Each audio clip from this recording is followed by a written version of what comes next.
This story is deeply disturbing. When the producer came up with it for me to report this story, I was thinking, man, this is really, really sad. And to be fair, I really hate reading scripts. I really hate reading on a teleprompter. It makes the story, it dehumanizes the story itself. It just removed the heart because I'm just reading the words and just saying it out loud to you guys. It just removed the heart from it because this one is really, really sad and I want to read it to you, even though I don't want to, but I have to read it to you. A 76-year-old man has lost his life in a senseless act of violence. After months of harassment, intimidation, and property damage, Robert Price died in a fire that engulfed his home. Set off by firework thrown in through his window. 2 teenagers have been convicted of manslaughter in connection with his death. Robert Price was described by neighbors as a quiet and vulnerable man living alone and suffering early signs of dementia. For months leading up to his death in July 2024, Price had been a target of this escalating abuse. His windows were repeatedly smashed and he was reported terrified living in his own home. Can you imagine that? You buy a home, fancy home, you got a key and you are terrified going to sleep because people are coming in, coming out every single time. On the evening of July 18th, 2 teenagers approached Mr. Price's flat. Doorbell camera footage captured them lighting up and throwing in firework through his boarded up window. A moment later, the house caught on fire. Emergency service responded swiftly. Firefighters forced their way through the burning house, but tragically, Mr. Price was found deceased at the scene.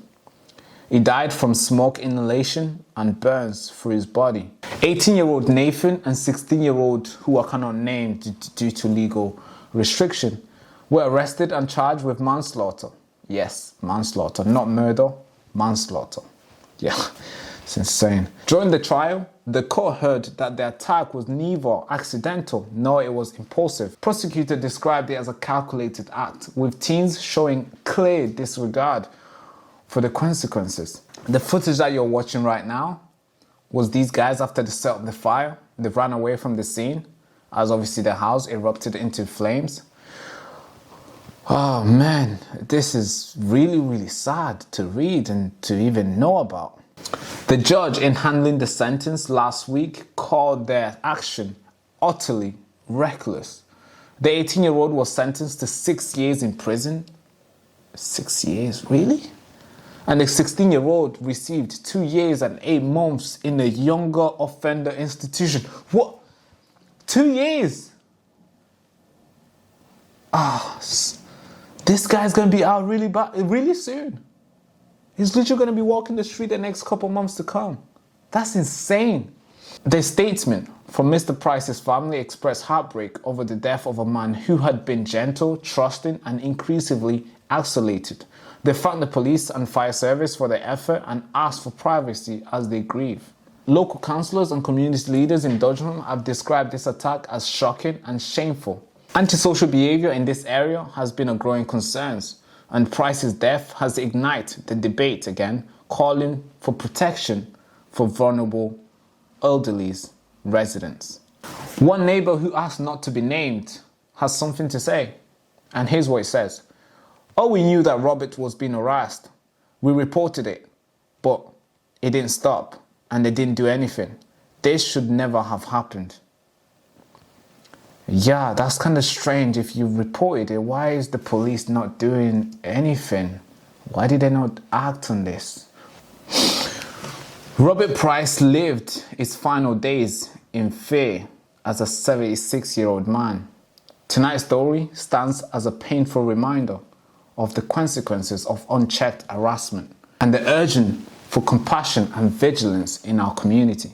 We'll continue to follow this story for any sort of development, but for now, our thoughts, all of us here, I'm assuming yours too, are with Robert Price's family.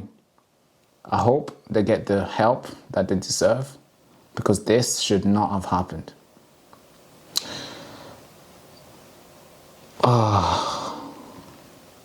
Man. That is really sad. And I hate the media for this, because I really didn't even know about this story until I was picked to be the one to report on this. It's kind of scary where we're living in today, where a 76-year-old man can't live in his house peacefully. What does 76-year-old man does to a 18, 16-year-old for those kids, for those teenagers to do this to him? I don't know. I mean, that's insane. As always, it's me, Baraka from Newsroom. Thank you so much for watching. Hand to the head salute. Bye-bye, bye-bye, bye-bye.